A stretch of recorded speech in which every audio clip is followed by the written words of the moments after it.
Good afternoon. I would like to call the meeting of the Assembly Committee on Revenue to order. Will the Secretary please call the roll? Assemblywoman Anderson. Assemblywoman Cohen. Assemblywoman Considine. Assemblywoman Gallant. Assemblyman Gray. Assemblyman Hafen. Assemblywoman Mosca. Assemblyman Wynn. Assemblyman O'Neill. Assemblyman Orentlicker. Assemblywoman Summers Armstrong. Chair Backus. Present, and please mark Assemblyman Gray, Hafen, Wynn present. As they arrive, they actually have all been here. They just stepped out, so they'll be right back. With that, I'd like to welcome everyone here in Carson City and as well as those on the phone line to our hearing. Today, we will hear two bills in this committee. That is SB 29, which revises provisions related to refunds of overpayment of taxes. The second bill is Senate Bill 50. It's the revised first, which revises provisions governing the sales tax holiday for certain members of the Nevada National Guard and certain relatives of such members. Also on today's agenda, which has been published on Nellis, is the call-in information should you wish to offer testimony in support of these bills or to offer public comment at the end of our hearing this evening. Also, another little note, we do have to be on the floor tonight at 5 p.m. For a quick presentation by one of our congressional representatives. And so if we're not back, we may have to come right back up here to finish our bills. But with that, I'll go ahead and open. Oh, but before that, I also want to welcome Brandon Armstrong to our hearing. Brandon Summers to our hearing today. He's one of my colleagues' sons. So happy to have him here in person. It's always nice to have family members. But with that, I'll go ahead and open the hearing on Senate Bill 29. And so I'd ask the Department of Taxation to come up, and please feel free to start when you're ready.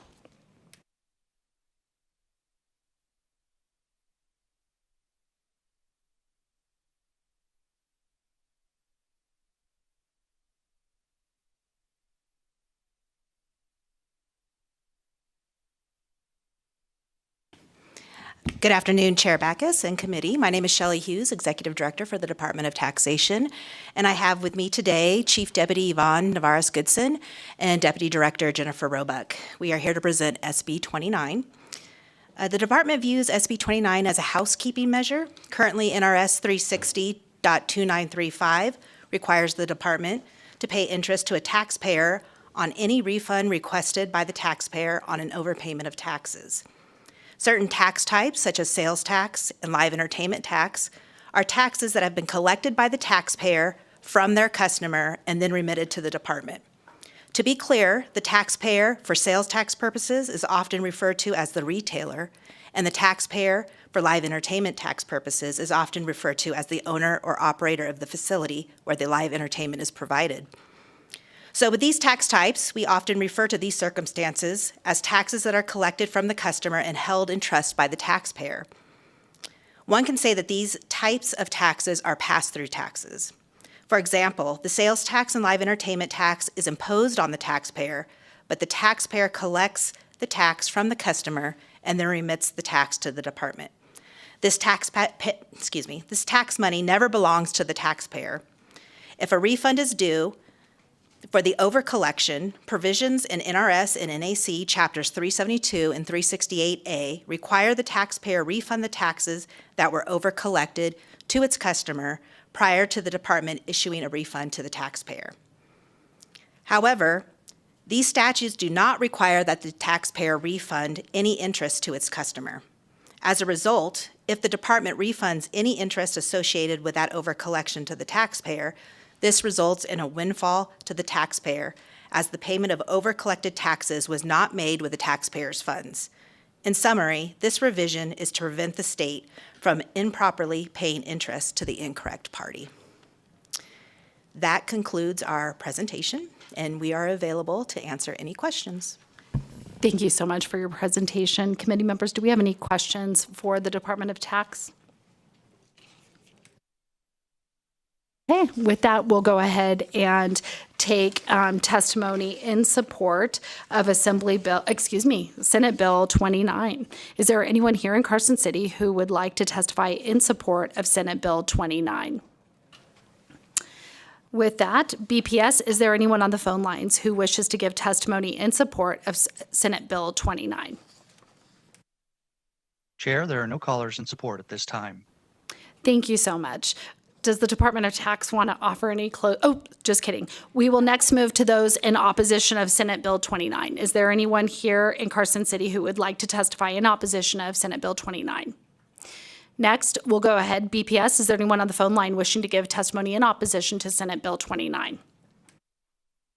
Chair, there are no callers in opposition at this time. Thank you so much. We will finally move to those who are in neutral. Is there anyone in Carson City who would like to give testimony in the neutral to Senate Bill 29? BPS, is there anyone on the phone lines who wishes to give testimony in the neutral to Senate Bill 29? Chair, the public line is open and working, and there are no callers at this time. Thank you so much. Do the presenters wish to give any closing remarks regarding Senate Bill 29? Thank you, Shelley Hughes, for the record. I just want to say thank you for hearing this bill today. And thank you. I'll close the hearing on Senate Bill 29. I will move to open the hearing on Senate Bill 50. So Department of Tax, welcome back. And so please feel free to start when you're ready.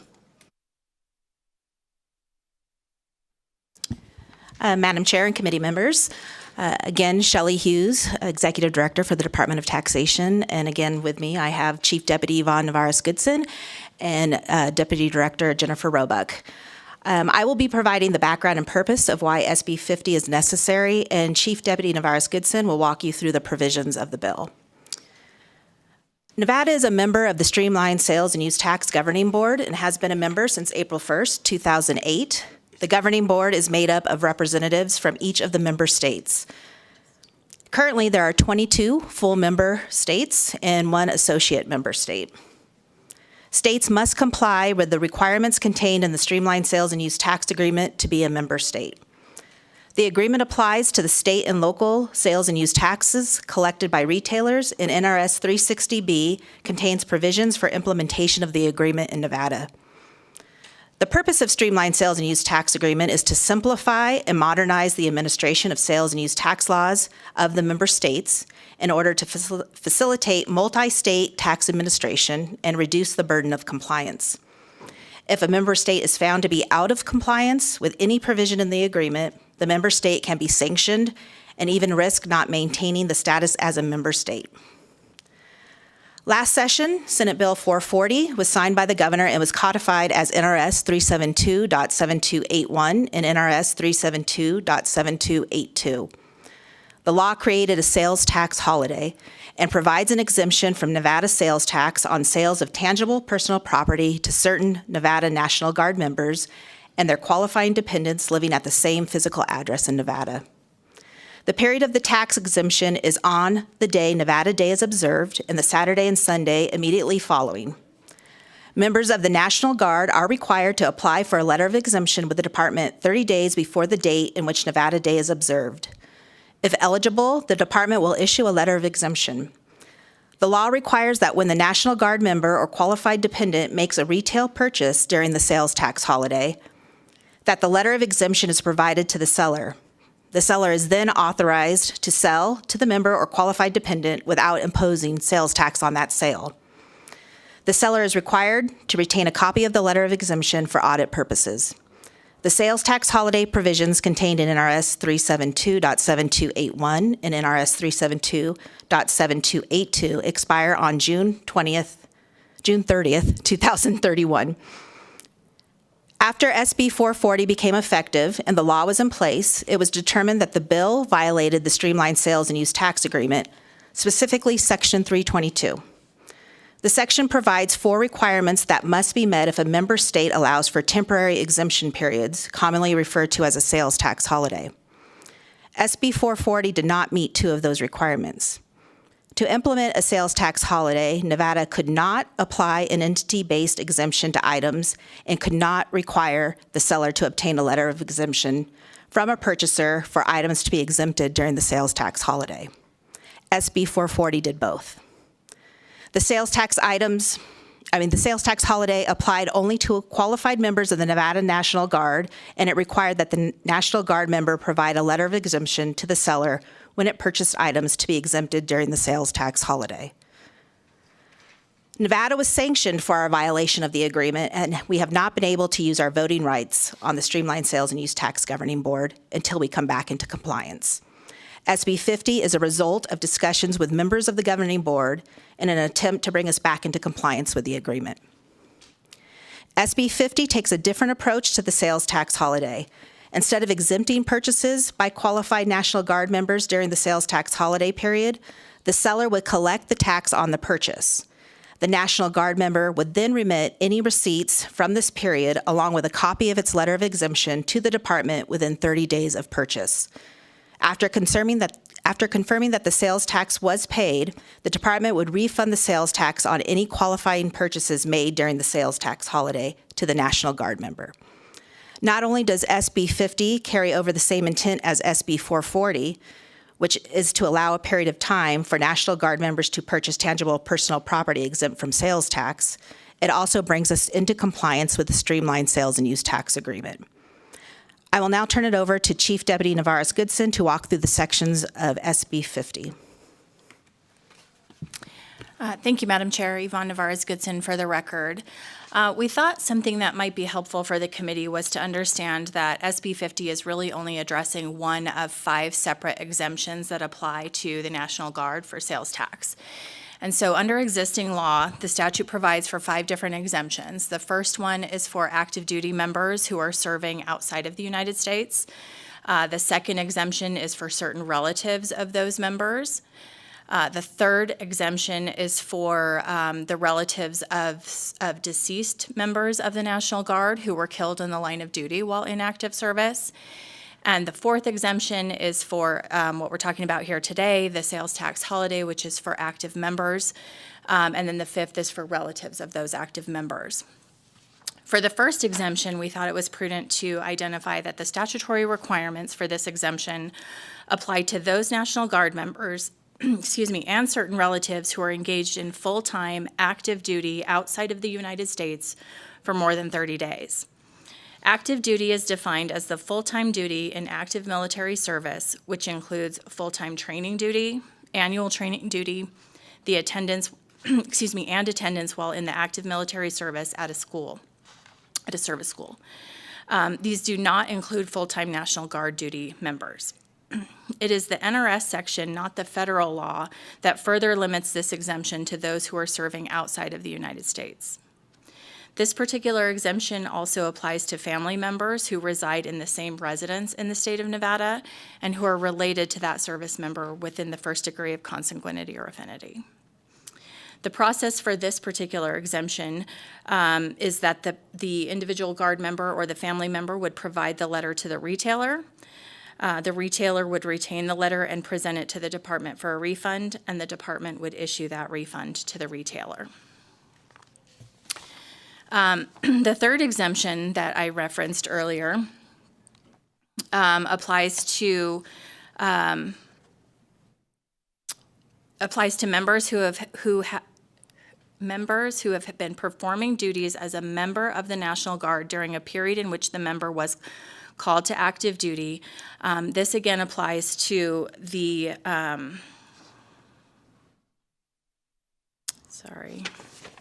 just have my notes mixed up here.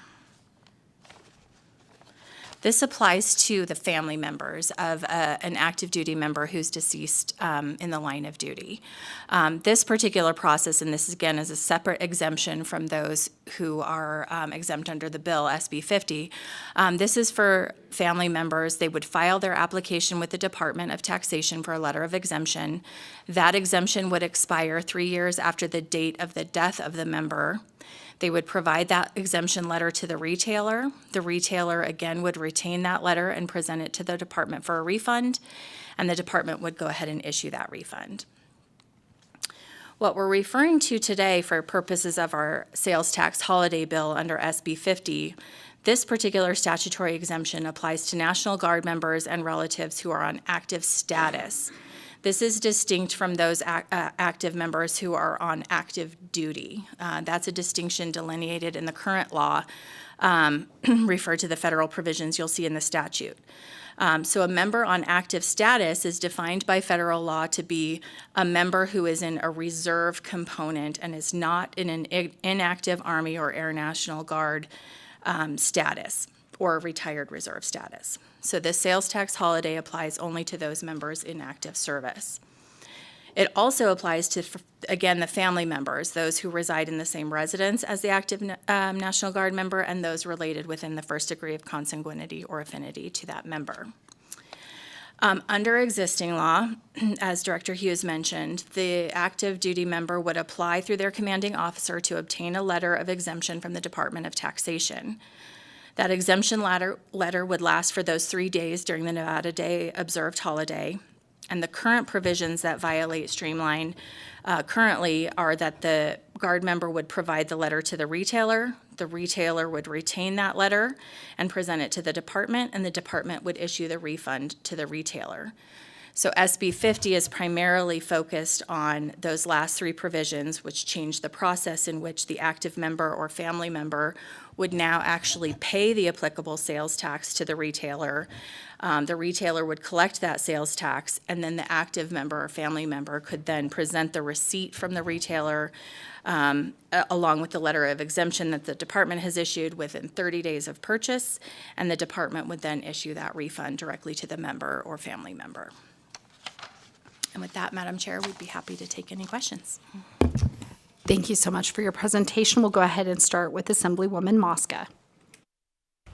Thank you, Chair, and thank you for this. Do we know how many people have used this since SB 440? Shelley Hughes for the record. Assemblywoman Mosca, currently we have no way to track that information. So we have no idea how many retailers or individuals are claiming this exemption. However, with SB 50, and the National Guard member or its family member has to come and request the refund, we will have that ability. So going forward, if this bill passes, we will be able to have that information for you. Next, we will go ahead to Assemblyman Gray.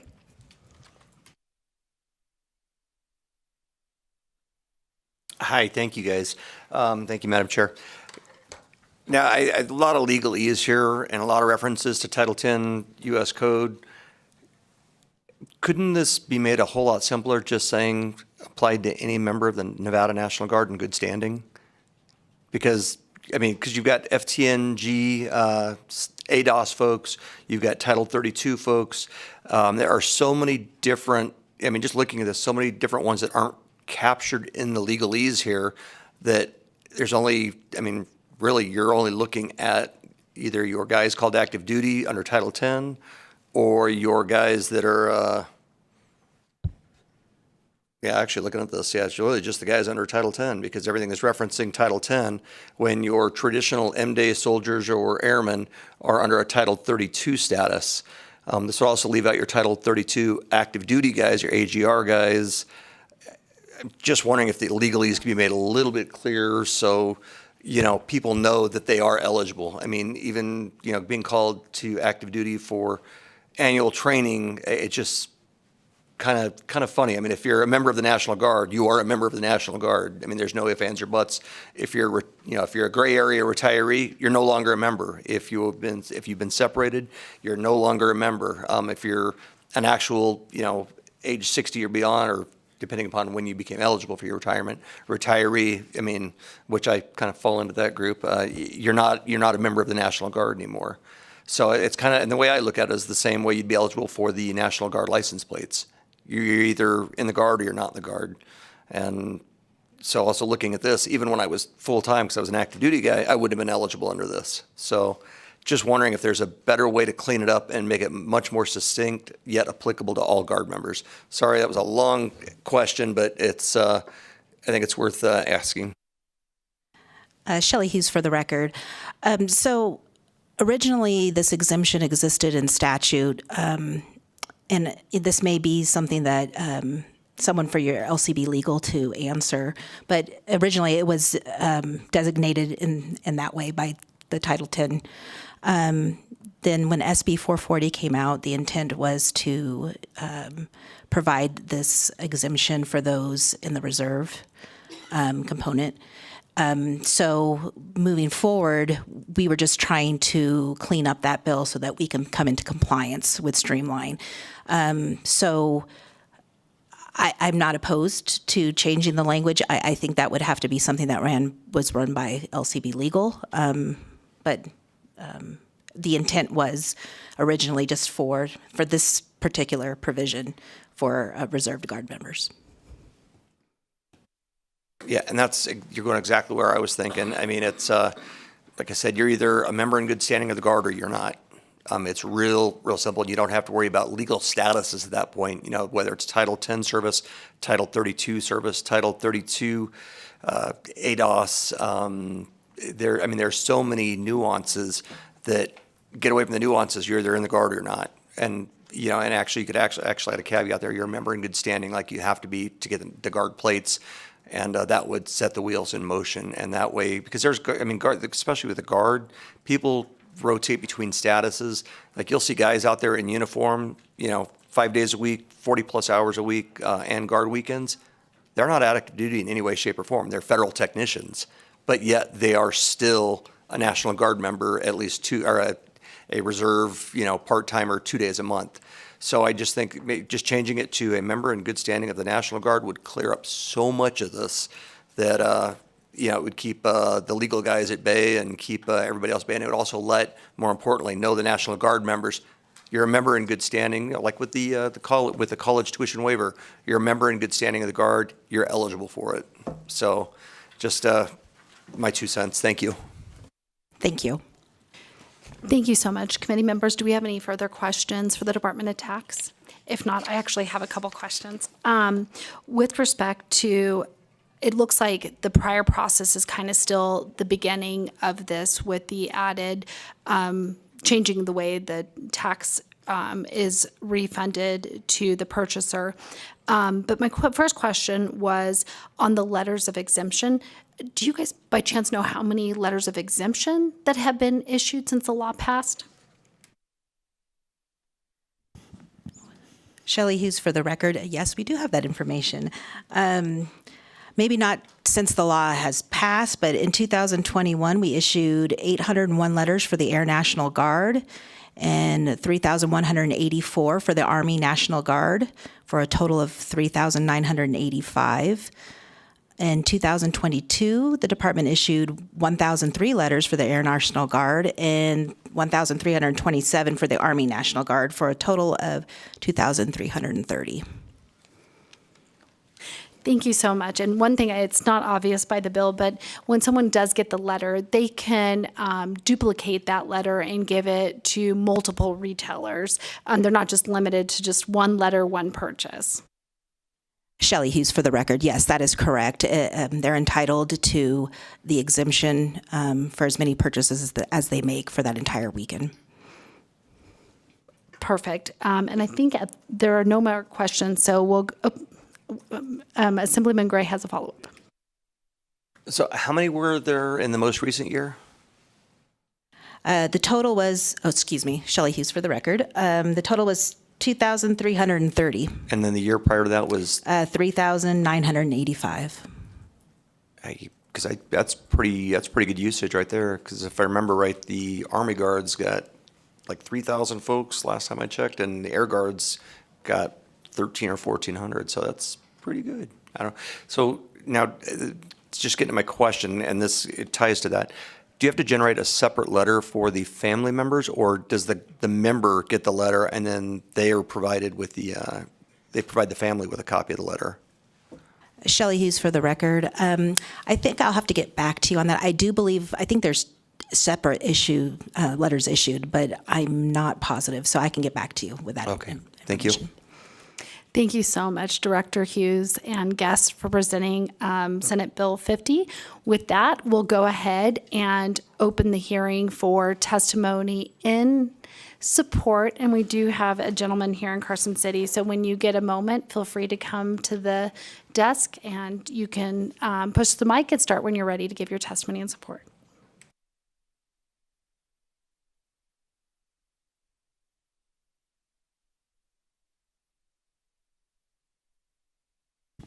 Chair and committee members, for the record, my name is Andrew LaPilbut. I'm the chairman of the United Veterans Legislative Council for the state of Nevada, and we represent the 279,000 veterans in the state, our Guard, and our active military in our state.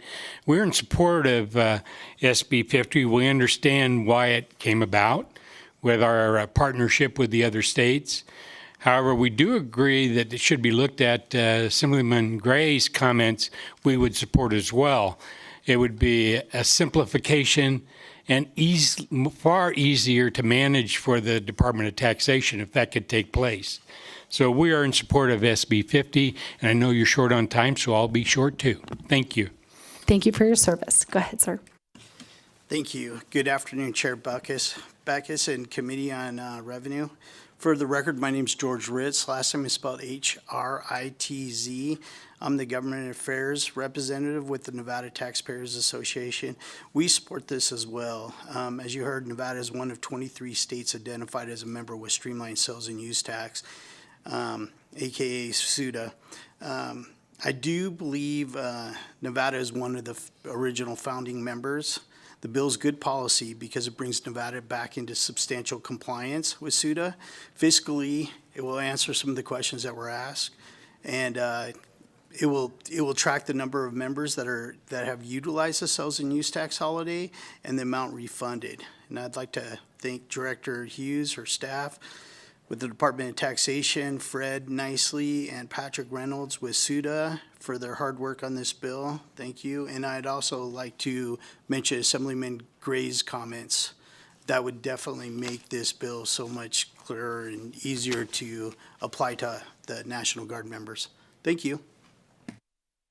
Thank you so much. Next, we'll go to the phone line. BPS, is there anyone on the phone line wishing to give testimony in support of Senate Bill 50? Thank you, Chair.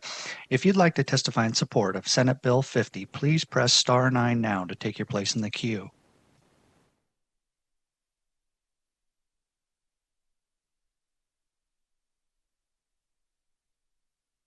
Good afternoon, Madam Chair and members of the committee. My name is Brian Wachter. I serve as the Senior Vice President of the Retail Association of Nevada. We are in strong support of Senate Bill 50. I also want to thank Director Hughes and her staff for the work that has gone into this bill to be able to bring us in compliance back into SUTA. Compliance is very important, and we do want to thank the hard work of Senator Neal, who is Nevada's representative on the SUTA governing board, and make sure that her full voting powers are returned. It's important for Nevada to be able to have a say in how those common laws and definitions are written amongst those 21 states. It's important because for our small businesses who don't have compliance departments and huge legal departments, it allows them to be able to source their products and operate in those 21 states in the most cost-effective way possible, thereby growing their businesses and increasing the number of Nevadans that they hire to be able to do so. It's also, we believe SB 50 is more efficient for our Guard members, who we appreciate very much. You've had a lot of discussion, and the chairwoman had questions about how many letters and whether or not they're duplicated. And so the way the current law is written is every POS interaction that a Guard member or their family member would have over that weekend would need its own letter. So, if mom and dad went through the line, used the letter, made a purchase, and then Susie, found something else she wanted to buy, you would need an additional letter for that. It also doesn't recognize how retail has started to operate with delivery and online purchases, which make it difficult to be able to present the letter at the time of purchase. And so by allowing the Guards member to make as many purchases as they want over that weekend and then apply for a refund from the tax department, we think it'll streamline their process as well. And for all those reasons, we would strongly urge your support on Senate Bill 50. Chair, there are no more callers in support at this time. Perfect. Next, we will go to testimony in opposition to Senate Bill 50 here in Carson City. I don't believe there's anyone here, so we'll go back to the phone lines. BPS, is there anyone on the phone lines wishing to give testimony in opposition to Senate Bill 50? Chair, there are no callers in opposition at this time. Thank you so much. We don't have any other persons here to give testimony in neutral to Senate Bill 50, so I'll go back to the phone lines. BPS, is there anyone on the phone lines wishing to give testimony in the neutral to Senate Bill 50? Chair, the public line is open and working, and there are no callers at this time. Thank you so much. Do the presenters want to come up and give some closing remarks?